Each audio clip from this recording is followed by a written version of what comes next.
Hello and welcome to Burning Waters of the Moon Tarot. My name is Desiree and this video is a reading for the energy of Cancer. So this is a deck by DeBry, which is the Pamela Coleman Smith deck. This, or I guess Arthur Edward Waite and Pamela Coleman Smith deck. This is the Ehrenberg Tarot by Steve Ehrenberg.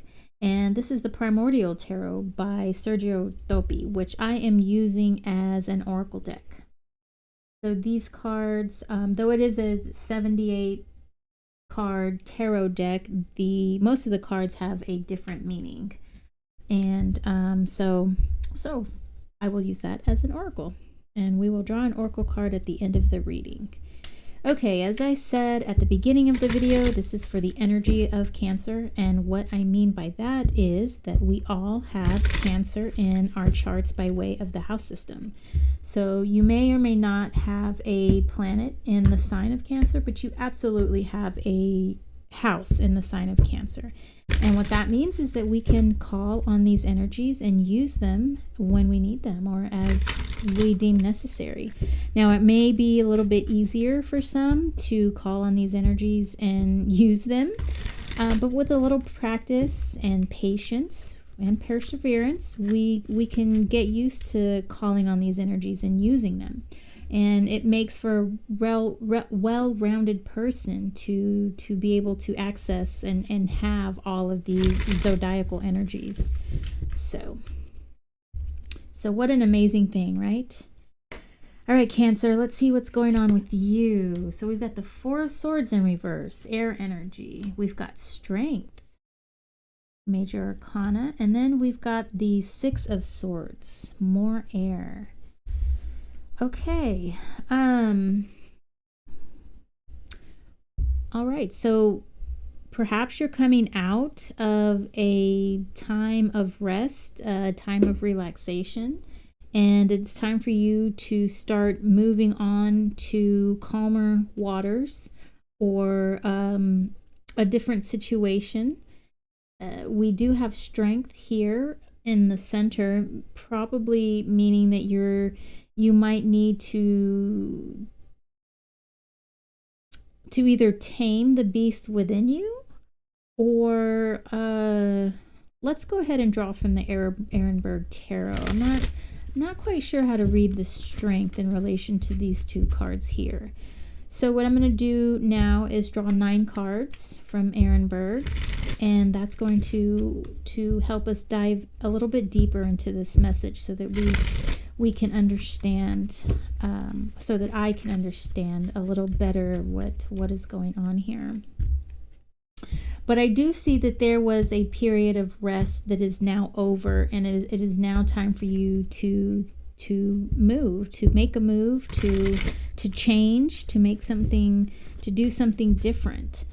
This sword is this suit is in the suit. This card is in the suit of air, right? And so it could be that maybe you're thinking, your mode of thinking, the way that you logically put things together, maybe that is what is going to change. And perhaps you are moving away from sort of not thinking about something to being more of an active thinker, if we were to interpret it that way. So like I said, I need the Ehrenberg Tarot. I need this second deck to let me know what's going on. All right, so we've got the Empress, Major Arcana. Then we've got the 10 of Cups in reverse, water. 7 of Wands, fire. 5 of Swords in reverse, air. 3 of Pentacles, earth. The High Priestess, Major Arcana. The Hermit in reverse, Major Arcana. Queen of Pentacles in reverse. That is water of earth. And then we have the Devil, Major Arcana here as well. Okay, so let's switch your view really quickly. I'm going to line everything up to make it aesthetically pleasing. Okay.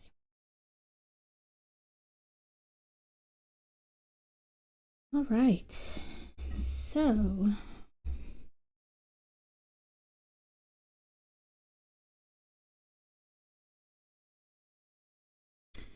interesting that we have the Hermit in reverse and we have this Four of Swords in reverse, and both of these cards are contemplation in nature, and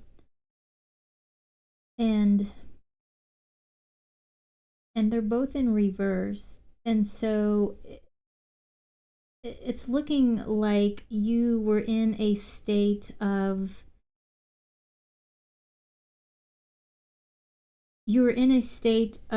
rest almost, so that you could gather your resources, even sort of start creating and really formulating a plan. The Ten of Cups here, this is true happiness. This is, having everything, the love, family, just being at peace with your life, and just being very comfortable and happy. That's what this card is. However, with it being in reverse, I'm getting the feeling that you're not exactly excited about this stasis that you're coming out of. You've been gestating for a while, but it's looking like you're feeling like there's a lot of work that is ahead of you, and there's a lot of trials, tribulations that you're going to experience, almost like you're foretelling your own future, and it's going to take a lot of your fortitude, of your abilities to master your demons in a way. And we do have our Devil down here, which, that is the card of overindulgence, of putting on masks, trying to ignore things, and really not facing things for what they are supposed to be, really not acknowledging things for what they are supposed to be. So it's almost like you're foretelling yourself of there being lots of trials, tribulations, where you're going to be on the defensive side. There's going to be conflict. There's going to be where you have to really stand your ground, and you really have to keep control of yourself and the way that you react. We have the Queen of Pentacles here, and I liken these two as almost as sisters. We've got the Empress, who is that motherly feeling, the Queen of Pentacles as well. Both of them are very motherly and nurturing. While we have the Empress upright, we do have the Queen of Pentacles in reverse. And what this is telling me with these energies here is that this nurturing that you've been doing, you've done this nurturing for yourself. You've done a lot of possibly inner healing, inner work, and you're just stating a situation that needs to happen. And with this Queen of Pentacles being in reverse, what I'm seeing here is these trials and tribulations that you're going to face is not to put a lot of your resources and nurturing into these things. It's more of like you're going to crack the whip on these things. Stay focused on what it is you need to do. Not allow your inner demons to sort of to guide you or to steer you away from what it is that you are gestating here, and what it is that you were in stasis for a while. You really need to stay focused on the task at hand, which is evident here by the Three of Pentacles. So you've got to stay focused on what it is that you are creating, what you're bringing into this physical world, and what your tasks are meant to be. And at the same time, dealing with these trials and tribulations in a way where you just sort of knock them out, where you don't give them too much of your energy, you don't nurture them for too long. You just kind of wham bam, thank you ma'am, just see you on the way out, or don't let the door hit you where the good Lord splits you, that type of energy, just like, okay, I'm going to deal with you. You're done. I've dealt with you. Now be gone. Don't marinate. Don't allow these trials, these tribulations, these energies that are meant to throw you off course. Don't give them any of your energies, because they need to be focused on what it is that you are working on. And so moving on to calmer waters, or I don't know. I don't want to say calmer, because a lot of people say this is moving on to calmer waters, but I feel like this is some definite movement, and so it's time for you to take what you've been gestating in this stasis, in this static sort of regenerative mode, and take all of this nurturing that you've done for yourself, and to bring your strength up, to bring up your will. You need all of that to face these trials and tribulations. Don't give your energies that you've put in reserve too much of those energies to these trials, because you have a task, or you have some sort of creation here in the present, on this plane. The High Priestess and the Devil. So I think what this is saying here is there's going to be some intuitive work. There's like, you're going to have to follow a path that's not completely clear, as far as where you need to go and where you're headed. You know instinctively where it is that you need to go, where it is that you need to end up.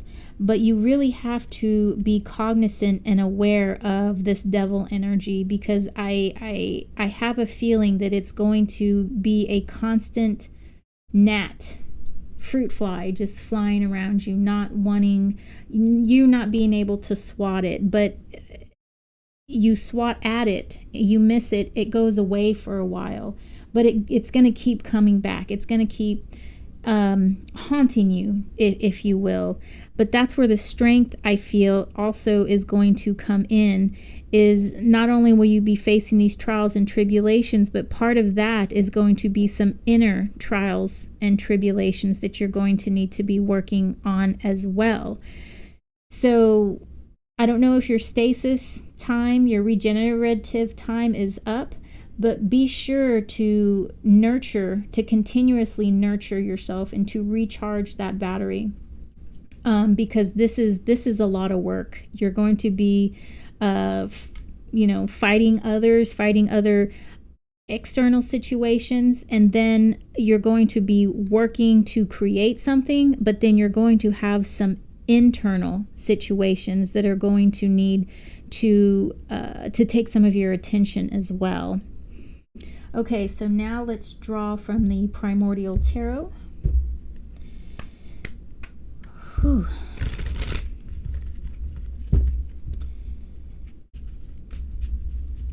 And as I said, this is a tarot deck, but it reads differently. We have 4 suits. We do have quartz, so to say, though it's like man, woman, child, and animal. And then the suits don't quite line up with our typical fire, water, air, and earth, but there are 4. We have soul, we have blood, we have jewel, and we have nature. And I haven't really worked with this deck very much, but I generally use it as an oracle, because learning a whole new system is a little bit outside of my time scale, and I've had this deck for quite some time too. All right, let's draw your card, Cancer. Okay, so this is 8 of blood. All right. And so each of these numbers are, they're assigned a, where does it say? I think I wrote it back here. All right, let me just, it'll say over here. So 8 of blood, spirit of blood. So as hunters gain experience, they learn to assess prey to determine whether or not it can be safely taken. Even with careful considerations, sometimes need causes us, okay, let me start that over again. Even with careful consideration, sometimes need causes us to take larger risks than normal. Sometimes the prey has strength that you couldn't see. Here we have a hunter who faced a buffalo who had more determination to live than he bargained for. It took longer, more skill, more hunters to successfully complete this hunt. While there is no joy in taking a life, there can be satisfaction and pride in overcoming a worthy adversary. So he cries out in satisfaction and victory. Divinatory meaning, a hard battle, unforeseen challenges, but ultimate victory. And so that's kind of what I see here is, you know, this is in preparation of what is going to come for you. While it may seem like it's going to be an endless barrage of just unfortunate events, there is going to be a victory in the end for you. But, you know, stay strong, stay focused on your goal, and remember why it is that you started moving and why it is you went into stasis, and why it is you've gathered these resources, you've healed, you've gathered energy. And also remember not to focus that energy on